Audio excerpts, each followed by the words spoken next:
I see the fans online comparing the New Day joining AEW to Hall Nash joining WCW. It's not the same wrestling world. And the thing about it is, the New Day in their late 30s are past their prime. They've had a Hall of Fame career.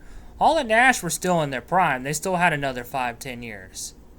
The other thing is, Xavier could still sign a new deal with WWE to do Up Up Down Down under that video game deal with Tyler Breeze. As far as fans comparing anyone that joins a major company like AEW, that's a big name, whether it's Punk and Daniel Bryan, no it's not, or Xavier and Kofi Kingston, which Kofi by himself isn't the same value. It's not the same as Hall and Nash. It's a different world. In the mid-90s, in 1996, Scott Hall at the end of this month, 30 years. June 10th is 30 years next month. In July, it's 30 years when Hogan's turned heel. The thing about it is, people thought Vince McMahon brought these people to WCW to invade, to take over, to kill the company. Because you'd see the 83 weeks until about April of 1998 in that main event between Austin and McMahon, that the ratings would flip. To where WWF, because of WCW, was not doing well as ratings and financially. So that's one thing. The other thing is, look at now. You hear all this money. Everyone gets downside guaranteed. Back then, you didn't have, like you do now, 90-day no-compete clauses. To where you had Rick Rude, who showed up on Raw and Nitro in the same night, or Jeff Jarrett, who lost to China at No Mercy and then the next night showed up on Nitro. You don't have that in wrestling. You usually gotta wait 90 days. And then it could be up to 6 months later, someone shows up somewhere. Unlike now, back then, you didn't have wrestlers making money on merchandise like they do. They made little, tiny bits.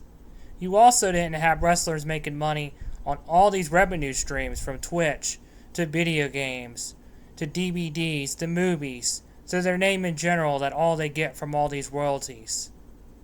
Back then, you didn't have that.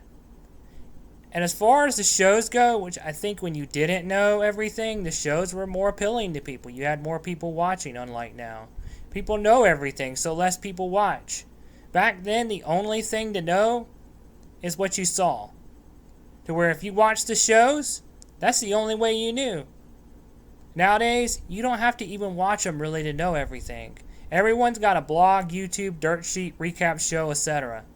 So you don't even have to watch to stay up to date on some things. Anyone that gets released, fired, parts ways, etc., you already know it a couple days around the time or afterwards. Anyone that shows up, you know in advance. It's not like back in 1996 where you had to watch to know what was going on. I think in some ways, this has ruined wrestling.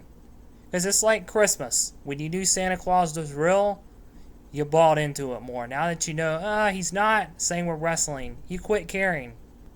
As far as downside guarantees go, the first one was Mark Miro. The second one was Brian Pillman. More guys jumped to WCW because WCW had them. WWF didn't start getting them to 97 into 98, as WWF got out of going under and more into making more money. Just wanted to add that. Feel free to share your thoughts. Thank you for watching. Feel free to comment below. Check out the links in the description on YouTube. Peace.